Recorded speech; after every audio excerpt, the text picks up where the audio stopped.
Hello. Good morning. We are going to read from Heidi today.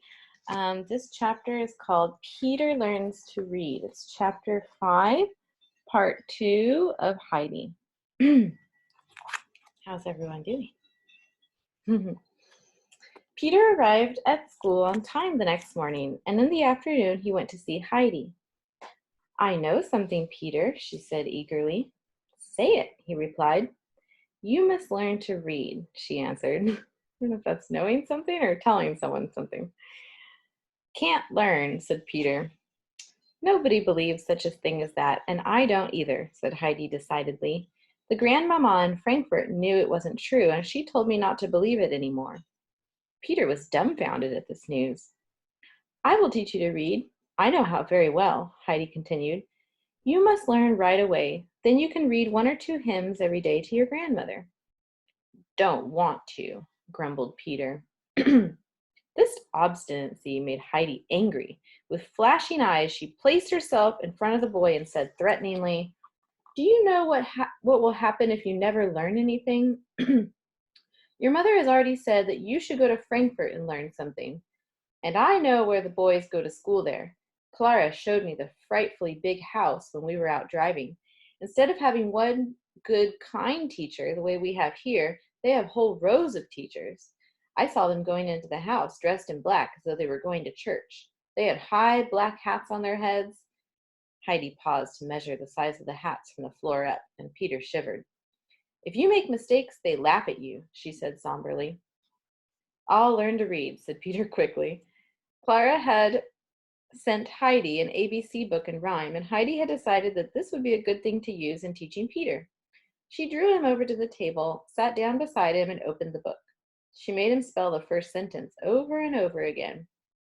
You don't know it yet, she said finally. I will read it to you until you get it into your head. Now listen. If ABC you do not know, before the school board you will go. I will not go, said Peter angrily. Where? Asked Heidi. Before the school board, said Peter. You won't have to if you learn these letters, said Heidi. So Peter began again and repeated the letters over and over until Heidi said, Now you know all 3. Then she picked up the book and began to read clearly. D-E-F-G must smoothly fly, or else misfortune will be nigh. If H-I-J-K are forgot, misfortune is upon the spot. Whoever on L-M still will stumble must pay a fine and then feel humble. There's something bad, and if you knew, you'd quickly learn N-O-P-Q. If still on R-S-T you halt, the harm that comes will be your fault. This is kind of funny. Here Heidi stopped. Peter was staring at her in terror. Heidi's tender heart was touched. Don't be frightened, she said. Just come to me every afternoon, and if you learn as well as you have today, you will know all the letters after a while. Peter followed Heidi's orders strictly, and every afternoon studied the other letters eagerly. Here's a picture of them reading together. Remember, that's in that cooled house that they're staying in downtown Dorfley. The grandfather often sat in the room and listened to the exercise while he smoked his pipe. Sometimes the corners of his mouth twitched as if he could hardly keep from laughing. After a great struggle, Peter was usually invited to stay for supper, and he felt rewarded for the anguish of the day's lesson. He felt rewarded for the anguish the day's lesson had caused him. As the winter days passed, he really made progress, but sometimes he grew discouraged. One afternoon, when they had reached the letter U, Heidi read the couplet. If ever you mix U and V, you'll go where you'll not like to be. Yeah, see if I will, Peter growled. But he learned the letters thoroughly, as though afraid someone might take him secretly by the throat and carry him where he would not care to go. These rhymes are kind of scary, right? Like to scare kids. On the following afternoon, Heidi read, If now you fail to know the W, there hangs a stick and it will trouble you. Oh my gosh. There isn't any, said Peter scornfully. Yes, there is. Don't you know what grandfather has in the chest? Asked Heidi. a stick as big around as my arm, and when he takes it out, he can say, 'Behold the stick, and it will trouble you.'" Peter knew the big hazel stick. He bent over the W at once and tried to learn it. It's like learning letters by threat. The next day, Heidi read, "If you forget, or if you, the letter X, forget, for you no supper will be set." Peter looked inquiringly toward the cupboard and said snappishly, "I have never said I would forget X." "That is right, if you don't forget it," Heidi answered. "Now, if you'll learn one more letter, there will only be one left for you to learn tomorrow." And Heidi read, "If you on Y today delay, with scorn and shame you'll go away." Peter thought of all the masters in Frankfurt with their tall black hats and with scorn and ridicule on their faces. He immediately attacked the letter Y and soon knew it so well that he could close his eyes and still see how it looked on the page. On the next day, Peter was feeling rather proud when he came to Heidi, for there was only one letter left for him to study. When Heidi read the verse, "Who hesitates upon the Z with the Hottentots shall be," he said sneeringly, "Nobody knows where they are." "Indeed, Peter, my grandfather knows," said Heidi. "Just wait and I will ask him. He is over at the pastor's house." She jumped up and started to the door. "Wait!" cried Peter in alarm. In his imagination, he saw the Almunkel coming with the pastor, and the two seizing him at once and sending him off to the Hottentots, for he really did not know the name of Z. I wonder who the Hottentots are. That must be something historical in Switzerland. I'll have to look it up. "What is the matter with you?" Heidi asked in surprise. "Nothing. Come back. I will learn it," stammered Peter. So Heidi came back and made him repeat the letter Z so many times that he said he would remember it forever. Then she went on to syllables, and Peter learned so much that afternoon that he made a great advance. The crust had become soft again, and every day there was a fresh fall of snow. For 3 weeks, Heidi could not go up to see the grandmother. This made her all the more eager to teach Peter to read the hymns. One evening, Peter came home from Heidi's and ran into the room in great excitement. "I can do it," he shouted. "What can you do, Peterly?" asked his mother. "I can read," he answered.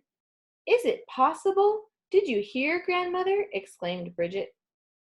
"Now I must read a hymn, for Heidi said so," Peter went on. He took the book down from the shelf, opened it, and began to read. "Who could have thought it?" said his mother. The grandmother was delighted. It had been so long since she had heard the good words. The next day, Peter's class had a reading lesson. When Peter's turn came, the teacher said, "Peter, must I pass by you as usual, or will you try once more? I will not say read. Will you try to stammer through a line?" Ooh, that's not a very nice teacher. Peter read 3 lines, one after another, without stopping. The teacher looked at him in astonishment. "Why, you could never even grasp the alphabet, though I tried hard enough to teach you," he said at last. "Now you can read quite easily and clearly. Who was able to work such a miracle, Peter?" "Heidi," was the reply. The teacher looked at Heidi in surprise. "I have noticed other changes in you, Peter," he went on. "You used to be absent from school a whole week. Yes, several weeks together, but lately you have not stayed away a day. Who can have caused such a change for the better?"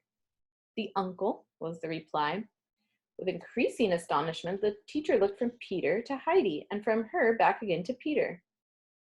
"We will try it once more," he said cautiously, and Peter had to prove his knowledge with 3 more lines. It was a fact. He had learned to read. As soon as school was over, the teacher hastened to the pastor's house to tell him what had happened and what a good influence the uncle and Heidi were. Every evening, Peter read a hymn at home. He was obeying Heidi, but he never tried to read a second one, nor did the grandmother ask him to.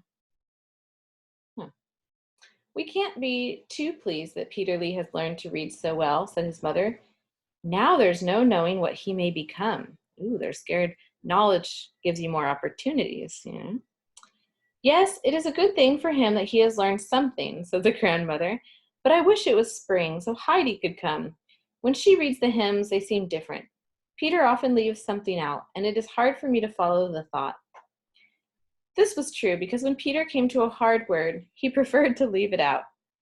He thought it would be all the same to the grandmother if there were only 3 or 4 words in a line.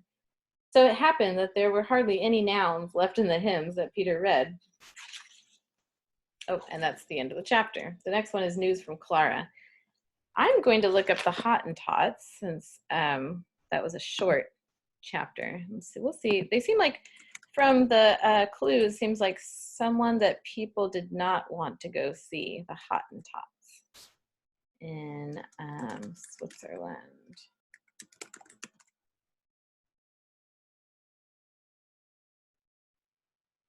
Oh, it says Hottentot is a term that was historically used to refer to the Khoikhoi, the non-Bantu indigenous nomadic pastoralists of South Africa.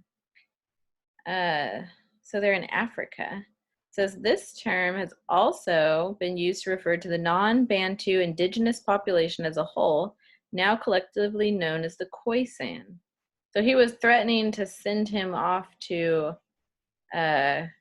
Africa.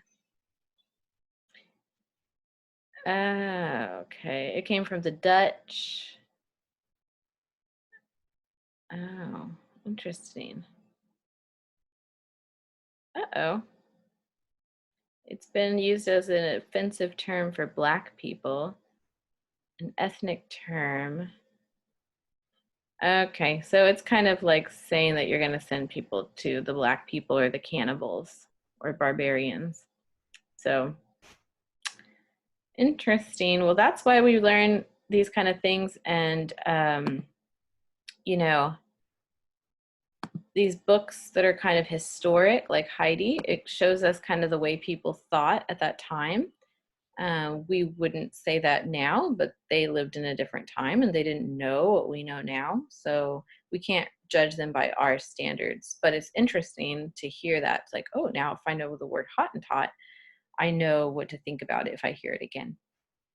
Hope you guys have a blessed day and stay in the light and be happy.